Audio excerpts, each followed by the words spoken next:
mag-comment kayo dito. Isipin nyo kung kayo si PBBM at ito yung undersecretary nyo, ito yung ginagawa, ito resulta. Okay, magandang araw po sa inyong lahat and welcome ulit dito sa ating YouTube Tabunan PH channel mga kababayan. And happy Easter po sa lahat. Ngayon po ay April 2025 and of course, happy Easter Sunday sa inyong lahat again. And nandito naman po tayo para sa ating panibagong reaction video ngayon po mga kababayan. At ito, naku, pag-uusapan natin ito mga kababayan. Kasi ito, tanong natin mga kababayan. Undersecretary, PCO Undersecretary Claire Castro, sisibakin na nga ba? Yan yung katanungan natin mga kababayan. Tanong lang natin yan. Hindi ito fake news ha. Analyze natin ito mga kababayan, ito pag-usapan natin ngayon kasi last week pa sana dapat ito. Pero of course, nag-Holy Week tayo.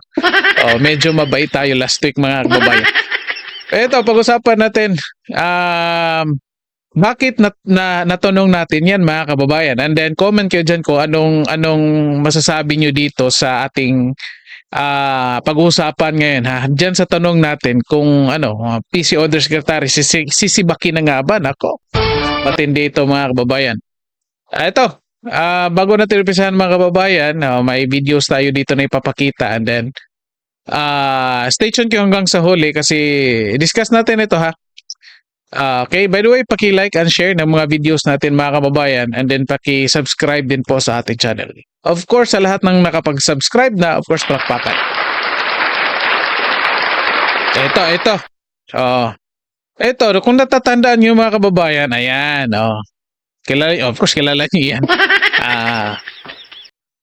Noong February 2024, bago magtapos kasi February 28 lang naman tayo mga kababayan. Noong February 2024 mga kababayan, ito inanunsyo ng Malacanang itong appointment ng dalawang tao. Sino ito? Si J. Ruiz, ito PCO at si Attorney Claire Castro bilang Secretary, Presidential Communications Office Secretary J. Ruiz and Undersecretary Attorney Claire Castro mga kababayan. Okay? Ito, tingnan mo natin. Ayan. Naku. Kagalang-galang. Nanumpa sila February 2024 mga kababayan ha.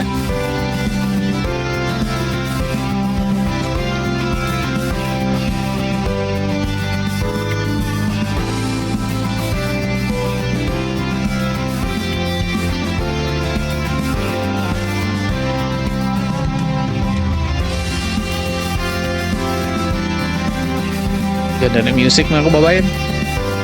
Ayan, picture taking mo. Ayan, picture taking. Ayan. Ayan, di ba? Napanood yun mga kababayan? Picture taking na. Galing yan ng PTV mga kababayan. Again, bakit ko ito pinapakita? Kasi importante ito mga kababayan. Dito tayo magsisimula. February 2024, in-announce ng Malacanang yung appointment nito ni PCO Secretary J. Ruiz and Undersecretary Claire Castro, Attorney Claire Castro mga kababayan. And of course, para sa kalaman ng lahat, first ko nakita ito si Attorney Claire Castro sa isang channel niya, dumaan sa YouTube channel ko mga kababayan. At napaklik ako, then unfortunately, napakinggan ko yung sinasabi niya. At ayun na nga, isa-isang video natin, binanatan natin, hindi pa siya secretary nun undersecretary. Anong sinasabi niya doon? Binanatan niya sina PRRD at si Congressman Ungab kung bakit nag-ingay daw patungkol dan sa 2025 budget. Akalain nyo yan? And then yun na nga, weeks after mga kababayan, in-appoint na. Hindi ko sinasabi dito na dahil doon. Well, hindi ko lang alam. Baka even before, binabanatan na nila itong si PRRD. And of course, si PRRD, binanatan si PBBM mga kababayan.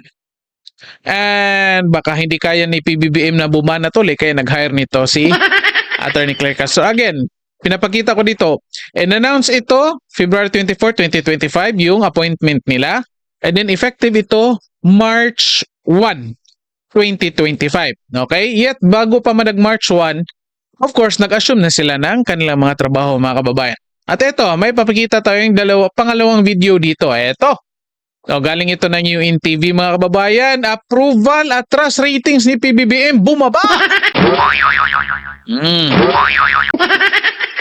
Ito, pakinggan mo natin bago. Again, stay tuned kayo hanggang sa huli. Pag-usapan natin ito, mga kababayan. Mabilisan lang ito. Bumaba ang approval rating ni Pangulong Ferdinand Marcos Jr. at iba pang mataas na opisyal. Batay sa pinakahuling survey ng Pulse Asia, bumaba sa 25% ang approval rating ng Pangulo. Nako, 25%. Anong ibig sabihin yan? Kada 100 na tao, mga kababayan, 25 na tao lang ang nag-approve. Akalaan nyo yan? Again, tingnan nyo ito. February, 42%. Nako, okay pa ito, mga kababayan. Ito galing Pulse Asia ito, mga kababayan, ha? Well, of course, hindi naman tayo naniniwala dito sa Pulse Asia. Dati pa kasi, nako, nagdidepende lang yan, mga kababayan, kung sino yung nagbabayad ng survey. Well, anyway, hindi ko naman sinasabi dito, mga kababayan, niya paniwalaan nyo ito or hindi nyo ito paniwalaan. Yet, ibanilita ito.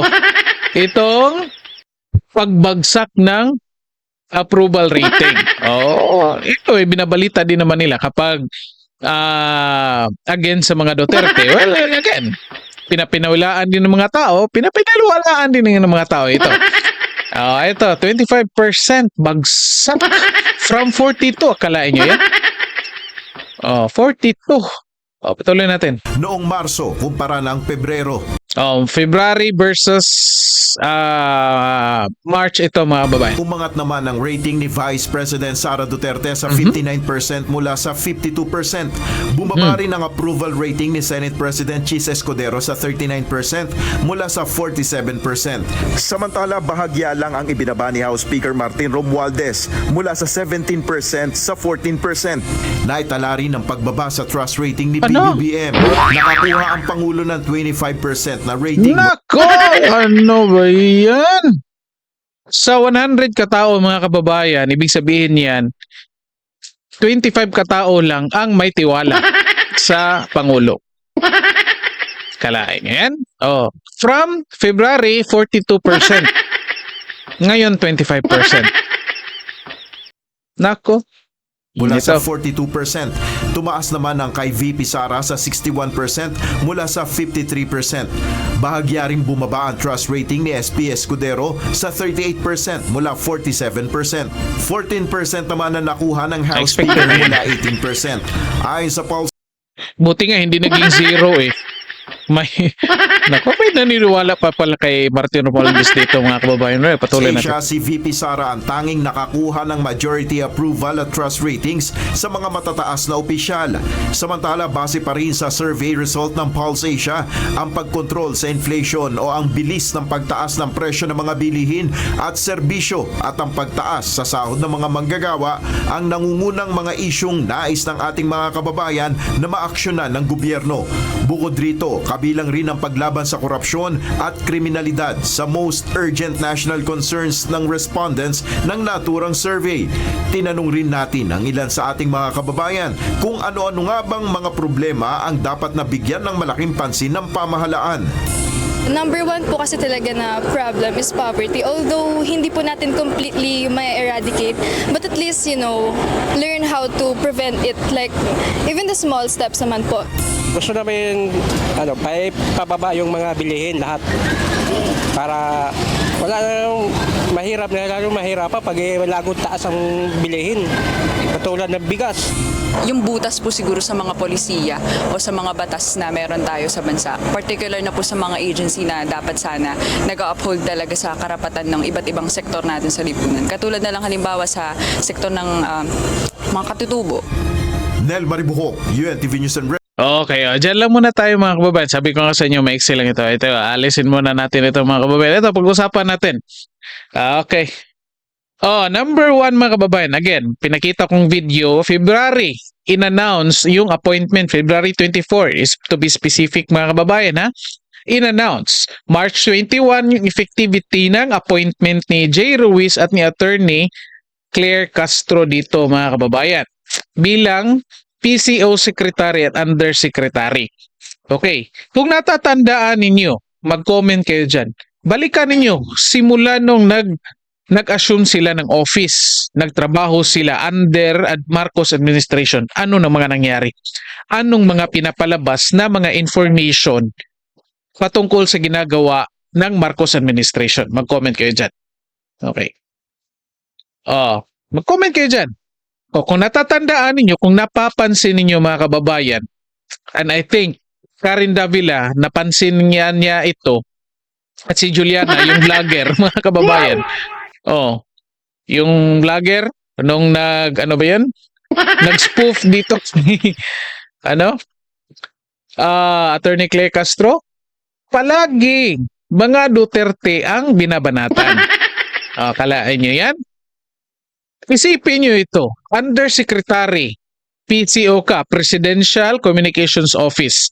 Yet, unang araw mo pa lang, kahit hindi pa March 1, kahit hindi pa first day ng iyong appointment, pagkatapos ng oath-taking mo, nagsalita ka, agad-agad banat ka kay former President Rodrigo Roa Duterte. Simula noon hanggang ngayon mga kababayan, hindi mawala-wala, araw-araw nagpa-press conference, hindi mawawala sa kanyang bibig ang Duterte. Hindi mawawala talaga. Okay, ngayon, kasalanan ba ito ni Attorney Claire Castro? Comment kayo dyan kung sino. Kasi, kinakagat ito ng mainstream media, mga kababayan. Yung mga sinasabi niya, hindi ko sinasabing wala siyang rini-report mga kababayan na ginagawa ng administrasyon. Meron, araw-araw nga, meron sinasabi.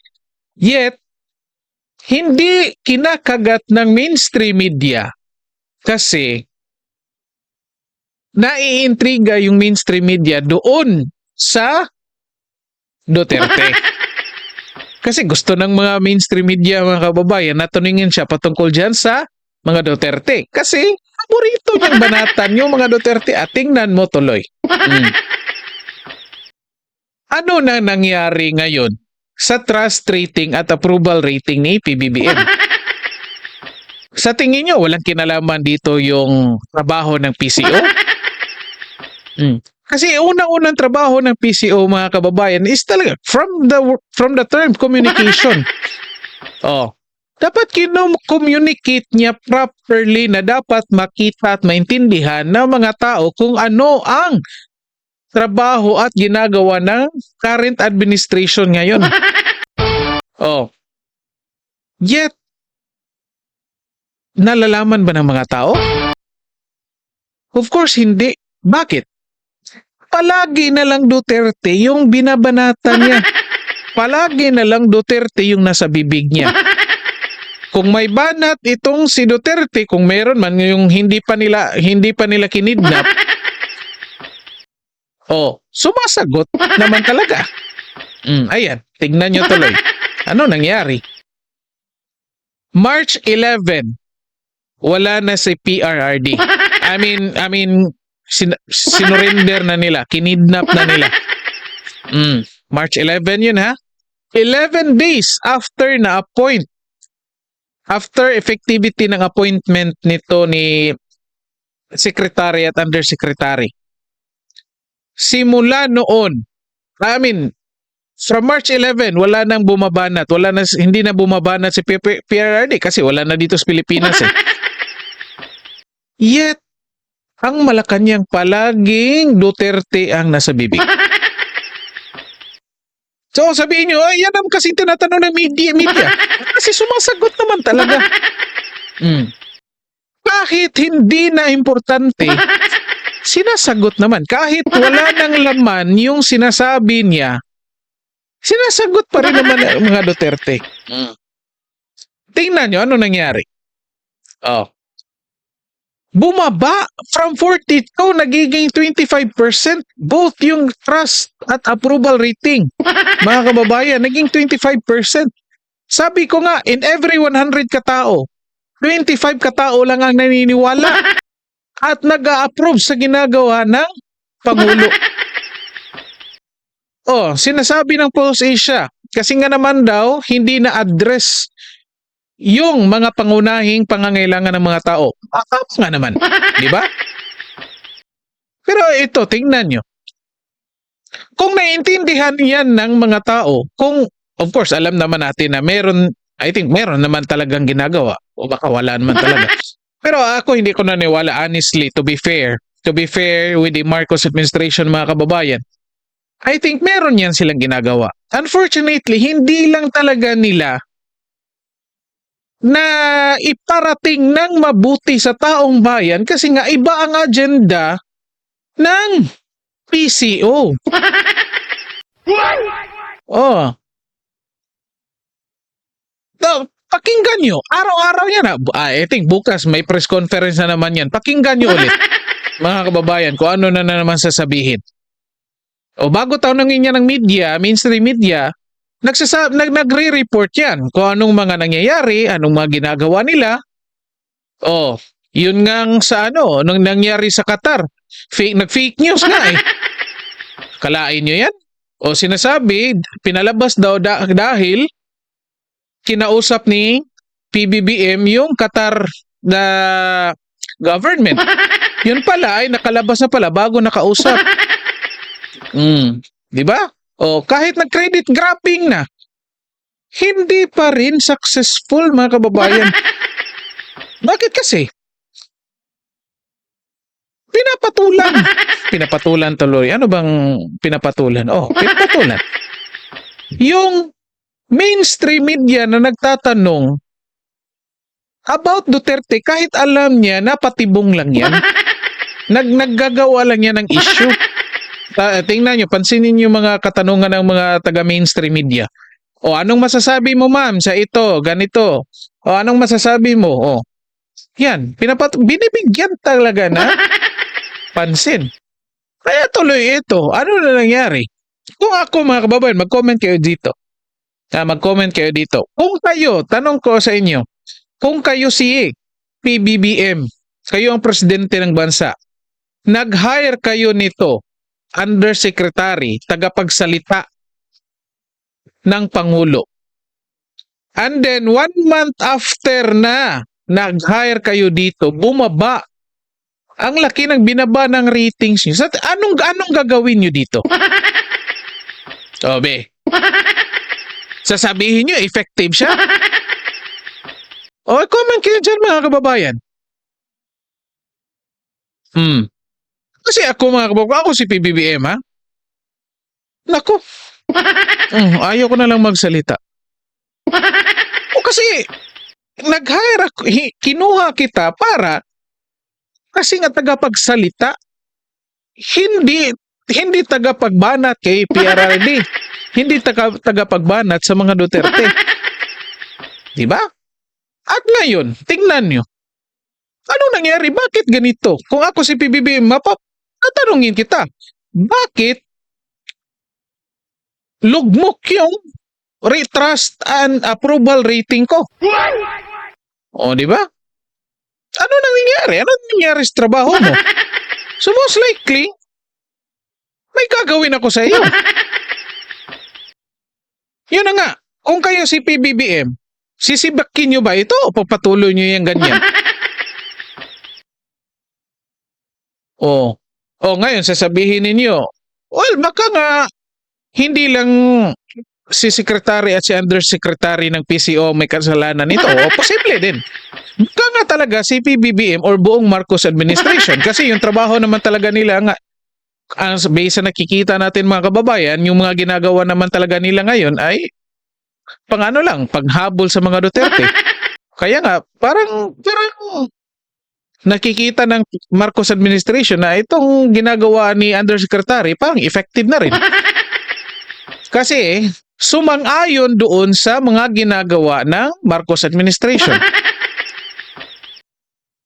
Kaya tuloy, ang mga tao hindi na naniniwala sa Marcos administration, wala na rin talagang tiwala. Oh, comment kayo dito mga kababayan, anong masasabi nyo? Kasi ako, kasi kung ako presidente, gusto ko maipaabot sa lahat ng tao kung ano yung talagang totoong ginagawa ko para sa bansa natin. Oh, maipaabot sa lahat na sincere kahit hindi na ako natutulog. Oh, yan gusto ko malaman ng mga tao yan kung ako presidente. Yet, lumalabas na ako. Palagi na lang Duterte. Kahit nag-credit grabbing na, hindi pa rin, baba pa rin yung trust rating. Well, anyway, again mga kababayan, mag-comment kayo dito. Isipin nyo kung kayo si PBBM at ito yung undersecretary nyo, ito yung ginagawa, ito resulta ng trust and approval rating ninyo. Ano sa tingin nyo ang gagawin nyo doon sa PCO secretary at undersecretary ninyo? Okay? Comment kayo dyan. Okay? So, dito na lang po muna tayo mga kababayan, and then paki-like and share ng video natin, and then paki-subscribe din po sa ating channel. Okay? Maraming salamat sa lahat at magandang araw po sa inyo.